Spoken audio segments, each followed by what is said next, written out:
पश्चिम रेल्वेच्या Vasai road railway स्थानकावर एका प्रवाशाने भरधाव मेल एक्सप्रेस समोर थेट रेल्वे रुळावर उतरून जीवघेणा स्टंट केल्याची धक्कादायक घटना समोर आली आहे।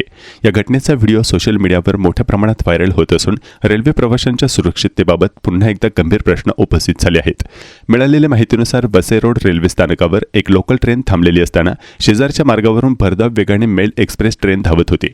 त्याचवेळी एका प्रवाशाने कोणतीही पर्वा न करता लोकलच्या दारातून थेट रेल्वे रुळावर उडी मारली। अवघ्या काही फूट अंतरावर एक्सप्रेस ट्रेन वेगाने जात असतानाही संबंधित व्यक्तीने हा अत्यंत धोकादायक प्रकार केला। या घटनेचा व्हिडिओ सोशल मीडियावर व्हायरल झाल्यानंतर नागरिकांकडून संताप व्यक्त केला जात आहे। वसई रोडसारख्या अत्यंत वर्दळीच्या रेल्वे स्थानकावर अशा प्रकारे जीव धोक्यात घालणाऱ्या कृत्यामुळे रेल्वे सुरक्षेच्या अंमलबजावणीवर प्रश्नचिन्ह निर्माण झाले आहे। रेल्वे प्रशासनाने वारंवार प्रवाशांना रेल्वे रूळ ओलांडू नयेत, धावत्या गाड्यांसमोर स्टंट करू नयेत, तसेच नेहमी पादचारी पूल किंवा अधिकृत मार्गाचाच वापर करावा असे आवाहन केले आहे। अशा प्रकारच्या निष्काळजीपणामुळे गंभीर अपघात होऊन जीवितहानी होऊ शकते असा इशाराही प्रशासनाने दिला आहे। दरम्यान व्हायरल झालेल्या या व्हिडिओची सत्यता पडताळण्याचे काम सुरू असून नेमकी घटना कशी घडली याबाबत रेल्वे प्रशासनाकडून चौकशी केली जात आहे। चौकशीनंतर संबंधित व्यक्तीवर रेल्वे कायद्यानुसार कारवाई होण्याची शक्यता व्यक्त केली जात आहे।